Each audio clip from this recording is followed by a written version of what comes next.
Kita akan terbang ke Bandung, Jawa Barat. Di sana sudah ada Ahmad Saiku dan juga Ilham Habibie sebagai pasangan bakal calon gubernur dan wakil gubernur Jawa Barat yang diusung Partai Keadilan Sejahtera dan Partai Nasdem. Kita ketahui PKS punya kekuatan cukup mumpuni di Jawa Barat dan didukung juga oleh Partai Nasdem yang sebelumnya juga mengusung gubernur yang menang di pilkada sebelumnya, ini Ridwan Kamil. Ini kalau saya tidak salah Partai Nasdem ini justru pada saat itu yang pertama kali mengusung Ridwan Kamil di pilkada Jawa Barat dan akhirnya memenangkan pertarungan. Tapi Ridwan Kamil sudah on the way ke Jakarta katanya, sudah OTW gitu. Sudah OTW ke Jakarta dan sekarang kompetisinya terbuka sekali di Jawa Barat. Karena kalau memang Ridwan Kamil yang di Jawa Barat sepertinya tidur aja menang katanya. Ya itu gitu. Katanya tidur aja menang. Seperti Anies kalau di Jakarta ya tidur aja menang katanya. Oke, tapi mencoba peruntungan lain Ridwan Kamil di Jakarta dan sekarang diisi oleh pasangan-pasangan calon yang muka-muka baru sepertinya. Muka lama tapi baru lah ya, baru diusung di Jawa Barat. Seperti salah satunya ini Ahmad Saiku dan juga Ilham Habibie. Ahmad Saiku ini juga seorang presiden PKS, presiden partai, setingkat dengan ketua umum lah ya kalau presiden partai itu. Dan pernah di Bekasi kan? Dan pernah menjadi pemimpin di Bekasi juga, betul. Di belakang juga sempat terlihat ada gubernur Jawa Barat 2 periode juga, Ahmad Heriawan ya, menghantarkan rekannya Ahmad Saiku. Saan juga. Ya. Saan Mustafa sebagai Ketua DPW Partai Nasdem Jawa Barat. Ini menghantarkan Ahmad Saiku dan Ilham Habibie. Sebenarnya bisa jadi Ilham Habibie ini kuda hitam ya Mbak Titi, kalau lihat di Jawa Barat. Betul. Anda punya analisis nggak soal Ilham Habibie ini? Karena sebelumnya tidak ada yang menyangka seorang teknokrat seperti Ilham Habibie ini maju di pilkada gitu. Bandung itu kan, Jabar itu kota pendidikan ya. Tentu saja selain Jogja ada ITB, ada Unpad. Jadi Gen Z-nya juga seperti konfigurasi pemilih nasional 50% lebih. Ketika pencapaian-pencapaian Pak Ilham Habibie ini betul-betul bisa diangkat, apalagi kita punya memori kolektif yang cukup baik terhadap mantan Presiden Habibie ya. Mudah-mudahan ini bisa menjadi strategi yang dioptimalkan. Penetrasi media sosial juga, dan RK kan sebenarnya juga salah satu kalau bisa dikatakan salah satu anomali atau kuda hitam politik ya di Jawa Barat pada saat itu. Betul. Bagaimana dia memenangi Bandung, lalu memenangi Jawa Barat, itu kan yang diangkat adalah figur yang istilahnya menjanjikan dari sisi akademik baik.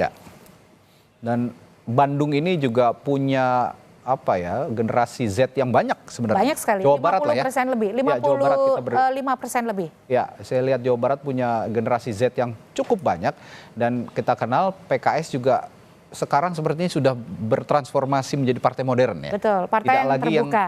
Partai yang terbuka yang tidak lagi yang hanya melulu mengedepankan keagamaan, sisi keagamaan ya, sisi Islam begitu. Tapi bertransformasi menjadi partai modern, kader-kadernya juga dikenal dengan high tech gitu ya, militansi high tech. Dan seorang Ilham Habibie kita ketahui putra seorang presiden B.J. Habibie yang memberanikan diri akhirnya seorang teknokrat ini maju menjadi bakal calon wakil gubernur di Jawa Barat. Dan tentu saja anggapan publik terhadap Ilham Habibie ini juga pasti orang yang pintar begitu ya, high tech gitu, sangat mengerti sains. Ini punya ketertarikan tersendiri bagi para pemilih di Jawa Barat yang punya dari salamnya saja udah kelihatan Mas Radi ya, berusaha untuk menjangkau betul-betul kelompok muda. Kelompok muda, iya. Banyak penggemar drama Korea di Jabar sepertinya. Dan cukup menjanjikan kita melihat Ahmad Saiku dan Ilham Habibie ini yang akan bersaing juga dengan Deddy Mulyadi nanti. Dan satu lagi nanti mungkin usungan dari PDI Perjuangan, kita belum tahu siapa. Ini satu lagi juga agak misterius ini. Sempat beredar juga kemarin poster ataupun baliho digital dari Sandiaga Uno dan Ono Surono.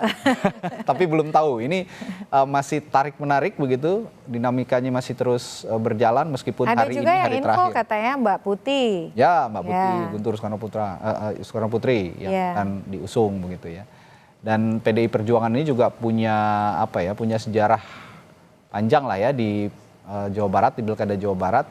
untuk berkompetisi begitu dengan partai-partai. Dan sepertinya memang dengan PKS belum pernah saya mendengar PDI Perjuangan ini berkoalisi ya kalau di Jawa Barat.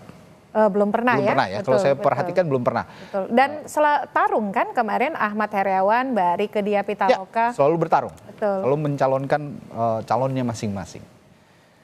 Ya. Jabar ini memang kantong suara yang jadi modal politik bagi setiap parpol untuk diperjuangkan, Mas Radi. Karena besar sekali pemilihnya. Betul. Kan. Ini pemilih terbesar di Pulau Jawa. Betul. Sekitar 44 juta ya? Hampir 40 juta. Hampir 40 juta. 44 juta total penduduk dan pemilihnya itu hampir 40 juta. Ini ke pertama terbesar di Pulau Jawa dan kedua di Jawa Timur dan ketiga Jawa Tengah. Ya.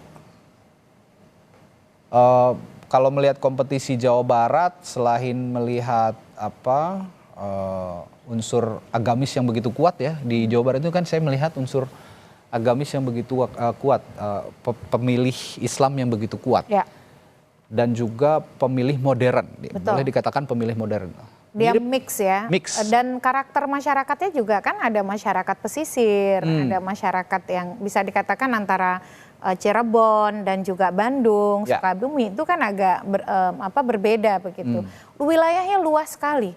Jadi kalau untuk kemudian berkampanye menjangkau pemilih itu luar biasa yang harus dijangkau dari 27 kabupaten kota di Jawa Barat. Tapi menarik kalau kita menyisir mesin-mesin politik pengusung partai dari pengusung para bakal pasangan calon ini, kalau PKS biasanya di perkotaan, menguasai sepertinya kota Bandung, Cimahi, Depok, Kabupaten Bandung, Depok, betul. Lalu juga Bekasi, betul. PKS menguasai perkotaan. Belum juga nanti di Tasikmalaya kalau saya tidak salah juga PKS kuat. Dia dekat dengan terutama ketika ada universitas-universitas. Oke, ya. Nah sedangkan PDI Perjuangan ini kuat di pesisir sepertinya ya. Dan juga Golkar itu kuat di pesisir, Gerindra juga kuat di pesisir. Salah satunya di Priangan Timur, lalu juga Pantura, Indramayu, Cirebon, dan daerah-daerah penyangga Pantura seperti Kuningan juga ya. Ini kuat dari Partai Golkar dan PDI Perjuangan. Nah ini pertarungan pemilih perkotaan dan pemilih pesisir. Kalau dilihat dari komposisi jumlah pemilih di Jawa Barat, lebih besar mana sih Mbak Titi? Ada datanya nggak?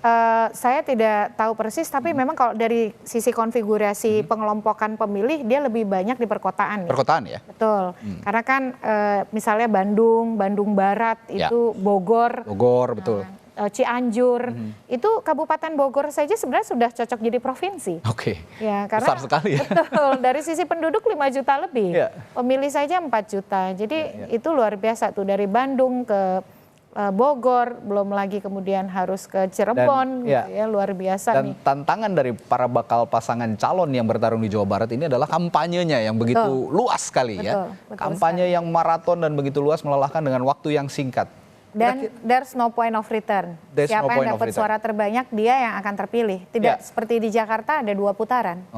Dan kira-kira kalau lihat pasangan calon yang muncul sementara ini di Jawa Barat, Anda melihat mampu nggak atau sanggup nggak mereka menggarap semua kalangan pemilih di Jawa Barat, terutama di perkotaan dan juga pesisir? Ya, kampanye itu kan akan mulai 27 Agustus, 27 September, mohon maaf, sampai dengan nanti sebelum pemungutan suara 3 hari sebelum 27 November. Jadi kurang lebih ya bisa dikatakan 60 harian lah ya kurangnya. Dan saya kira disinilah pentingnya media sosial dan mesin struktur partai, struktur mesin partai.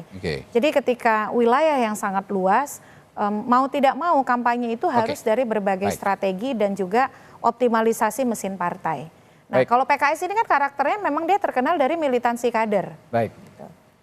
Kita akan jeda dulu untuk kembali lagi sesaat lagi, tetaplah di Breaking News Kompas TV.